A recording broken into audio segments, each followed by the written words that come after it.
Never do we come to this racetrack and take it for granted. It is a privilege to be here. It is an honor to be here. And we expect all of you to treat it with the same respect that the series does. Intro in 3, 2, 1. Good afternoon, everybody. Dinah and I are here at the shop. We're going to do another video for you.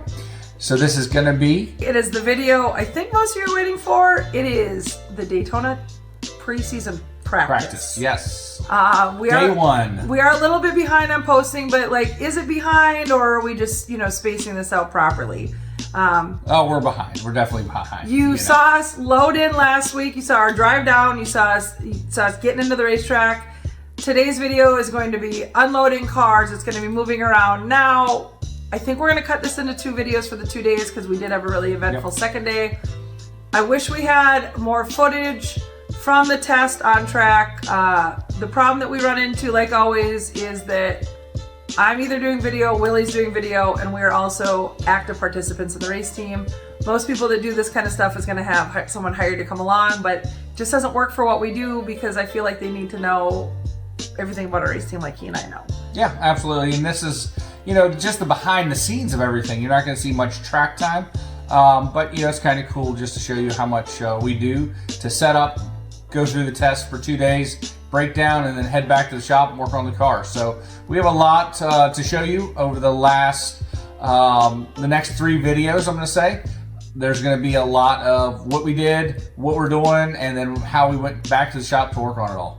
And we want to give a big shout out to all of our partners, CorvetteParts.net, DP Custom Truck, Crowing Recycling, the CW companies, Crawford Sprinkler, Timmy Brand, Snap-on Tools, Steering Buddy. Everybody's been a big part of this. And our newest partners, Racing Junk and Imperial Supplies, where we get all our nuts and bolts. So we just want to say thank you to everyone. Not only could we not do it without our partners, our crew, just everyone, and honestly, you guys on here, because we have become the race team we are. We do have on-track performance. Yep.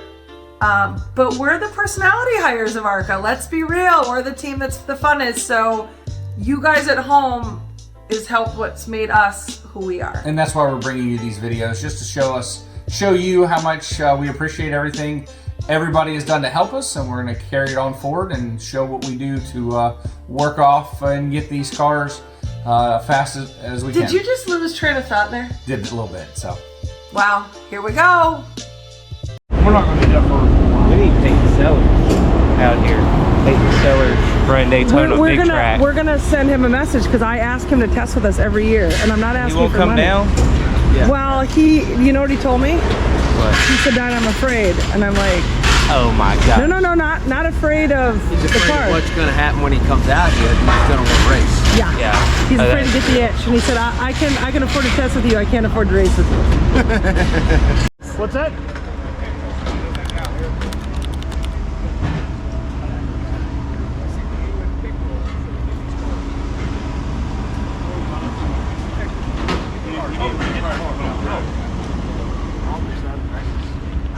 Do you want to know how the prices of things have changed? How? This whole truck and this trailer. Yeah. We paid $85,000 for. Now it's a 2001, but it's a full. That thing was $100. I mean, it's brand new. Yeah. It is brand new, but Davey knows our trailer super well. Our trailer's real old, but these trailers can live forever if you keep maintenance them. That's the difference between, even those Intex are going to rot at some point. And to be fair, it's just like a lot of things. They don't make them like they used to. No, and but these big, this is built off of a moving trailer. Like, this stuff can live forever. I think these Intex, even though they're nice, they're not going to have super longevity. There's still a car pull behind and they lose value. Yeah. No. Creepy. I need a credit card for Snowbell. Still got a Christmas card, so I was happy this year. You know what I'm gonna do? I'm gonna put the word 4 above sell, and then cross out the ers. You're in the 90s. Listen, that's who I work for, late model stock, and like all the people running, we're all in seller stuff today or whatever. I called that man and asked for a favor. I said, can I borrow a box? That put me 30 grand of the shit. He said, yeah, come on, get it. Nice, nice. Good to have good friends.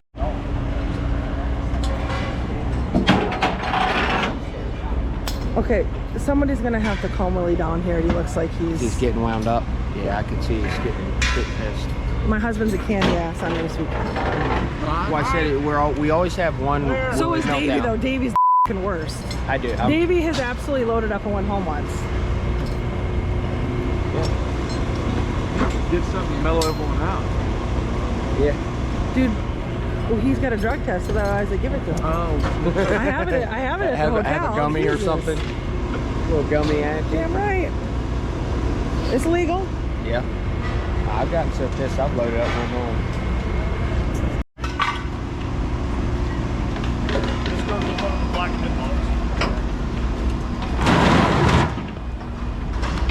I was like, who's steering the thing? I forgot about the How can you forget about Willie's favorite toy?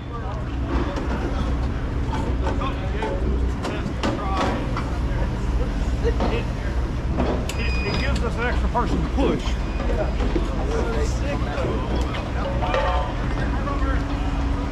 I don't need to be on your content stream getting run over by your race car. Slow down.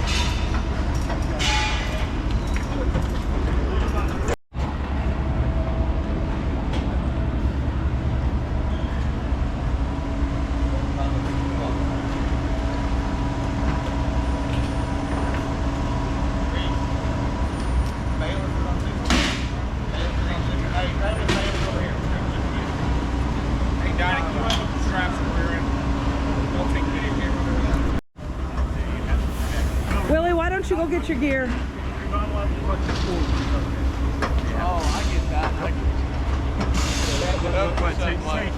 you can only have 4 people tucking the car. So as everybody can see right now, we're getting the cars in the garage area. It's always a mad thrash for me, it feels like, but it honestly shouldn't be. We've been doing this 12 years, 13 years. Garage boxes are getting set up, cars are getting put up on jack stands, and we're getting ready to start our normal process that we're used to of nut and bolting the cars and getting ready to go on track. And as you can see, nobody is behind the C-post. We're not allowed to touch the spoilers while we're there. We get 4 pushers. That's kind of it. Big shout out, thank you to our friends at Sellers Racing for borrowing us a box. And that's where also the steering buddy comes into play. They let us use it to unload it out of the trailer, get it in the garage area, and then once we're doing that, we have to pull it out of the car. But it has freed up an extra person getting the car into the garage area, pushing it around, things like that. So Steer Buddy has been a great addition to the Mullins Racing team. And it is a thrash. It's like all the teams compete on who can be unloaded ready first. Yeah. So there is that.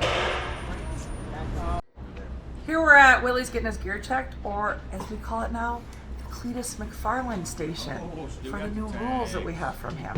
Yeah, and if it's not right, they take it from you right then.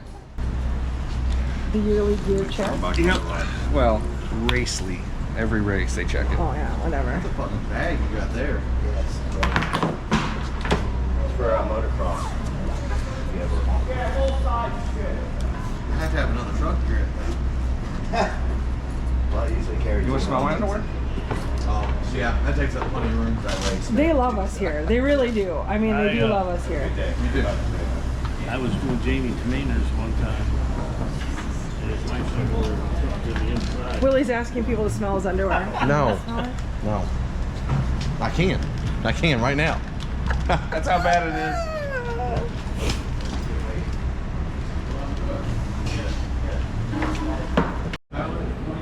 He's one of mine. Should be on the screen. There we go. I thought you said Gary.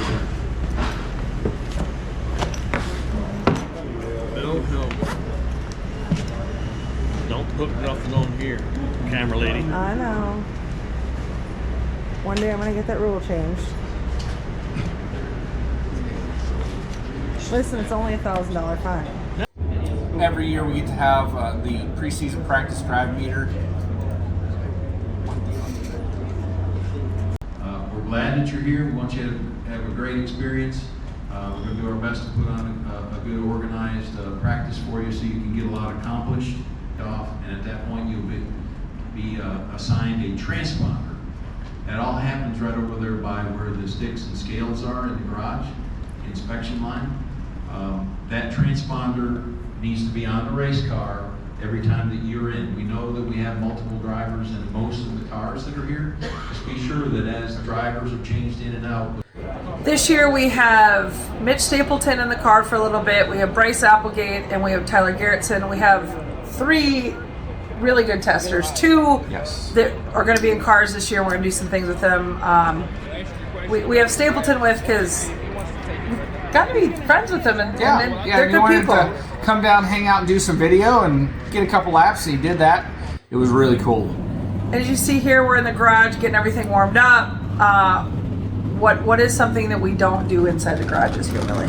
You never ever fuel a car, and you never ever start a car in the garage area. That's something I will come yank your ass out of the seat and drag you out of the garage area. And that's just something you do not do. There was a couple people that started them this year. Like I screamed at somebody that we do not start cars in the garage area. So we back up to do that. It's so loud and it echoes, and then for fire reasons, you never ever fuel or have fuel cans in the garage area.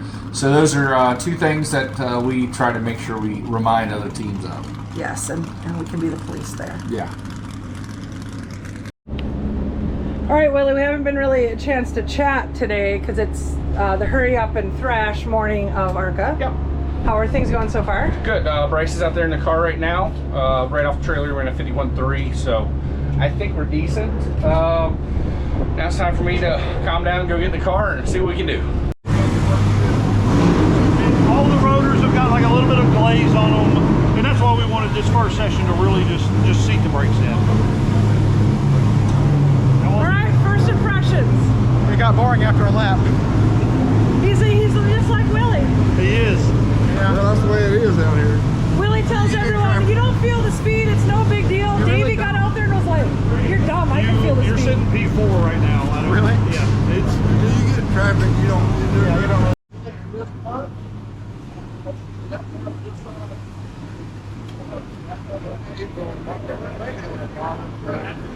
If you have to get out and get air, it's better to get it on the right side. Get air, cool off. Willie's day at the track looks a little bit different than some of the other drivers since he drives the hauler, unloads the cars, hence why he's a little sweaty when he gets in a race car. Yeah, and Alex, my emotional support animal here.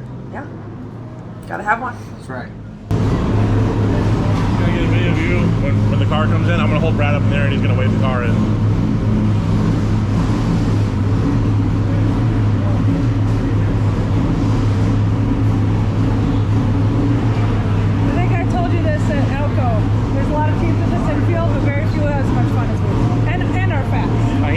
He's been over here like drop kicking water bottles and stuff. You should have got that on video. It would have been hilarious. Well, it's time to go finally. All of the preparation, the month's worth of work, and I get to go turn my first couple laps in this Mustang since we put it all back together. As you can see, Daryl's strapping me in. And this is when we still had full confidence. This is still when we thought this car was going to load at what? We were hoping a 51 flat, 50-50. It was where we should have been. This is pre being our dog getting kicked. Yeah, well, I would say dog ran over, trampled by a tractor trailer, and then smashed into the ground. Yeah. Right about here, we had confidence. Yep. This is still when we thought we might be the fastest car on the property. Yeah, and then that just deflated. That deflated. So, you know. You'll have that in Big Time Auto Racing.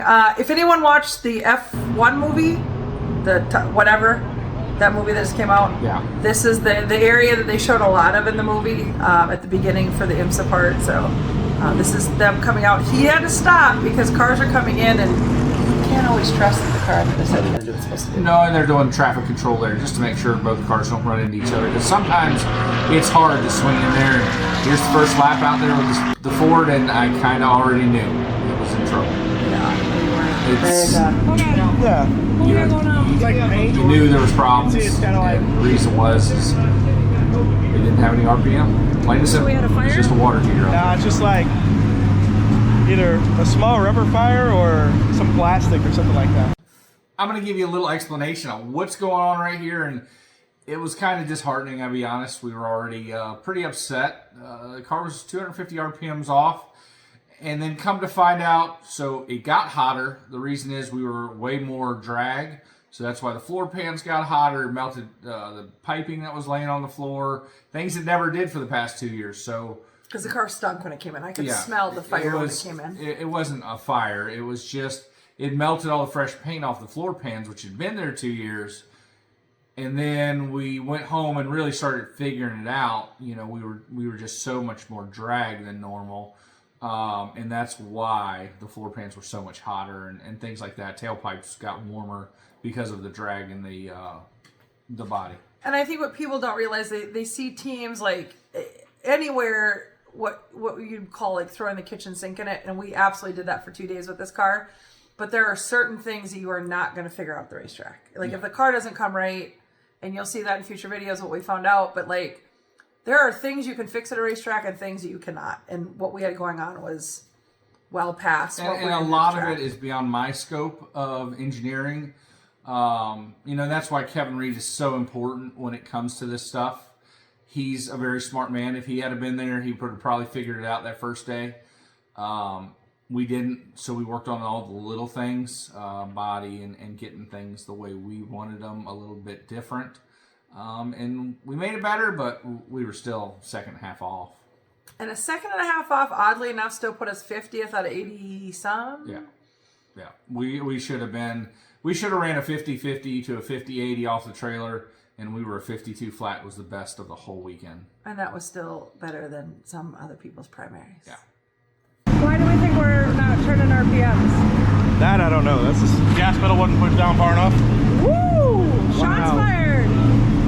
I say I'm responsible for Bryce. Willie's not my problem today. We could just call him Josh White. 76% throttle. The White Knight. What the hell would cause that? I don't know.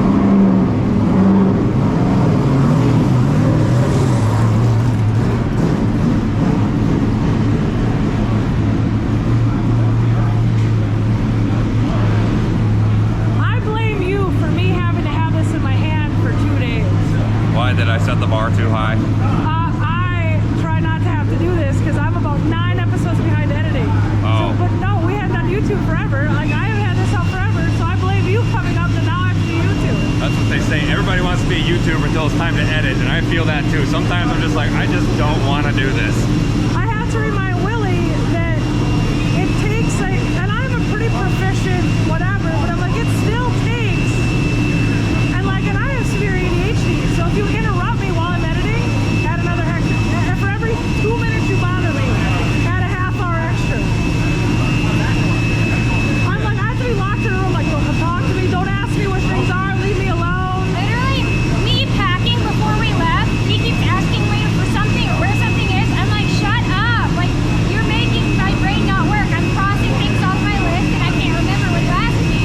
So it's like when you're editing, you'll cut something out and you'll hit cut, and you're like, move this over here, and then you either forget to take it out or it just goes away completely, and you're like, you're moving things around on this timeline, and something breaks that, and you're like, I don't know. I've left like 5 minutes of footage in a video that I meant to take out because I forgot what I was going to do after. Or I'll do all the things, and then I start adding like the overlays and all the other stuff, and then I'll decide I want to cut something in the front half, and I guess I'm not linking those files, so then they move to the wrong spot, and then I'll like export it, and I realize I didn't.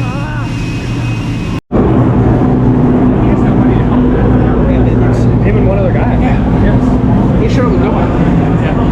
How y'all doing? Back again. Terrible. Like, I think I didn't have the height right on the front. We're putting another balance on it. That's why we're just over there fixing it. What do we think? It's gone. We gotta find some speed. It's all 400 RPM.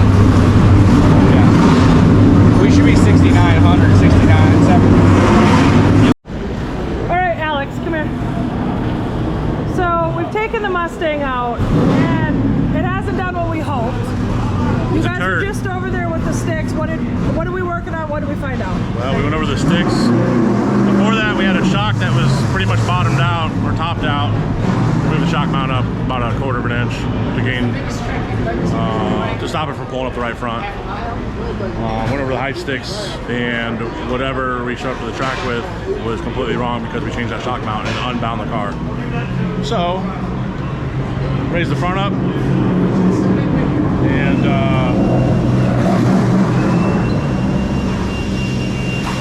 did some work on the rear, and it should be a lot different the next time we go out there.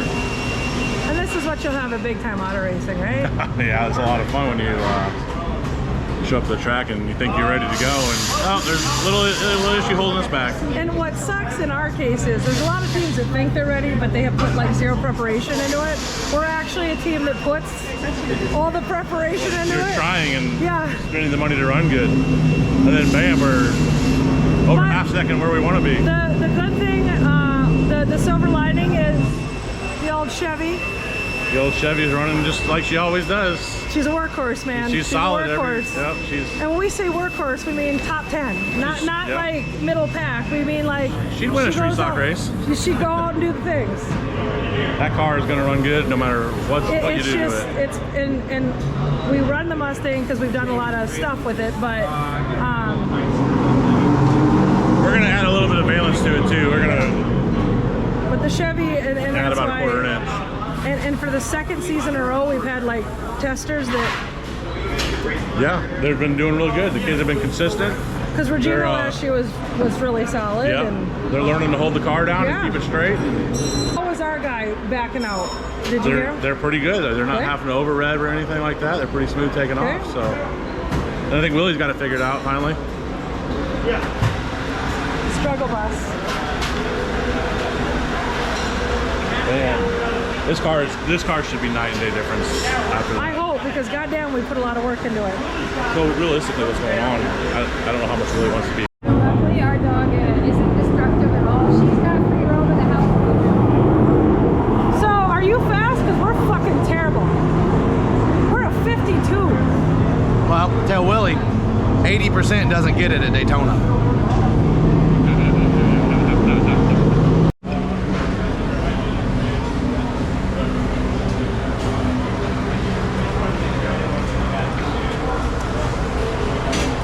Stay done. As everybody can see, there's not a lot of clips here of day one in the garage area, unfortunately. It got really tense between Dinah and myself and just trying to figure this car out. I'll be honest, we went down to the sticks 4, 5, 6 times, checking heights, resetting things, new valences, working on the quarter panels. I mean, it was just constant for 2 days straight, and this is day one, and we wanted to kind of just hit on all the points here, Dinah, of what we did and what we are expecting and what we got. So what didn't get shown in this video, because again, I'm a functioning member of the team and trying to do all this. We have 15 people with, that doesn't include testers and their families. We do full food in the trailer. I know we normally have a team chef that comes with. Chrissy couldn't be here for the test, so then I handled all that. She shopped and cooked, but I handled all that. Yeah. Setting the inside of the trailer up, we did not, at this point, had no help for inside of the trailer, so I did all of that, set all that stuff up, got all the money paid to all of our vendors. So there's stuff that I had to take care of, and then I tend not to spend a lot of time in the garages on these weekends because it is hectic and there's a lot going on. There's people everywhere. Willie alluded to there was a moment when we weren't running well.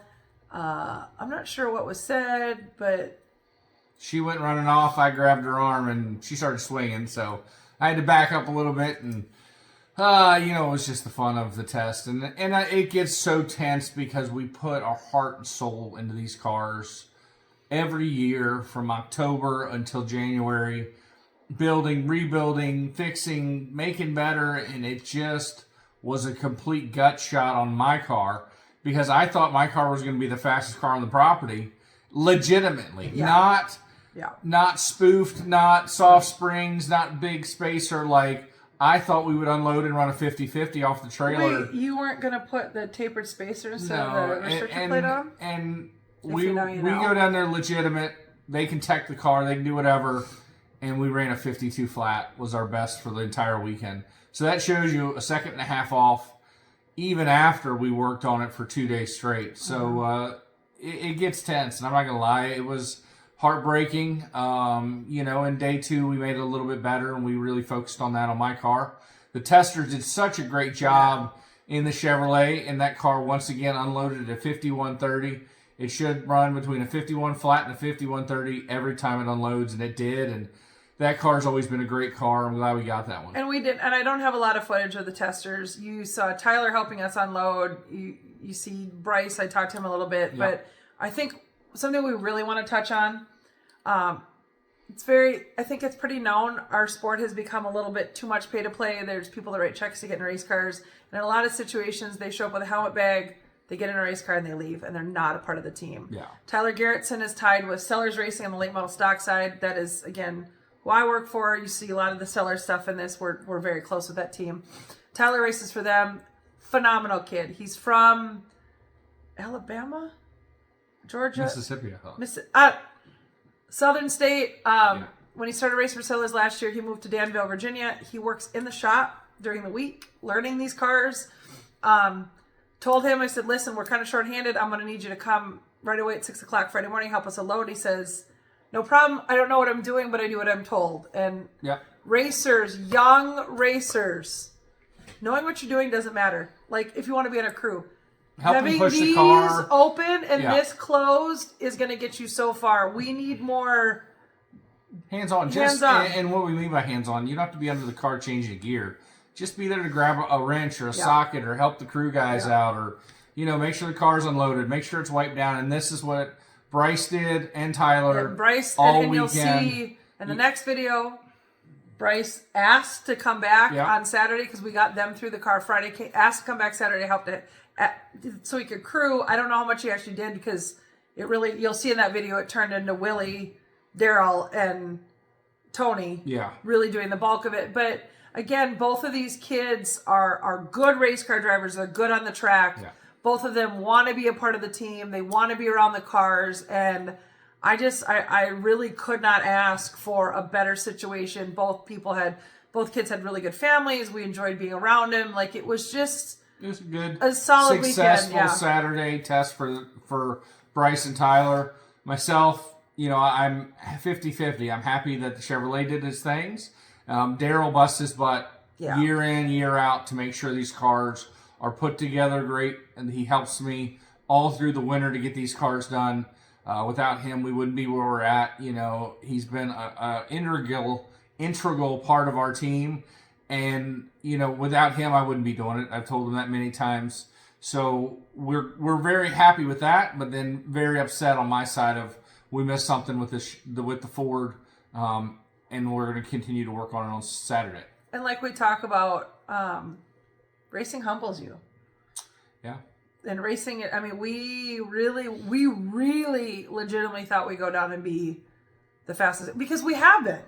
We have been the fastest car on property the last 2 years in single car. And there was no reason for us to think that wasn't going to happen. So that it throws you into like, you don't understand. Like, if we were a few tenths off, but when you unload and you can't hit RPMs and you can't, like, it was just like, what'd you say? You would go through the corners and you could stay with people, but then the straight, or was it the opposite? No, it was the straightaways. When you unwind the wheel, it just wouldn't pull any RPM down the back straightaway. So we're off, So stay tuned.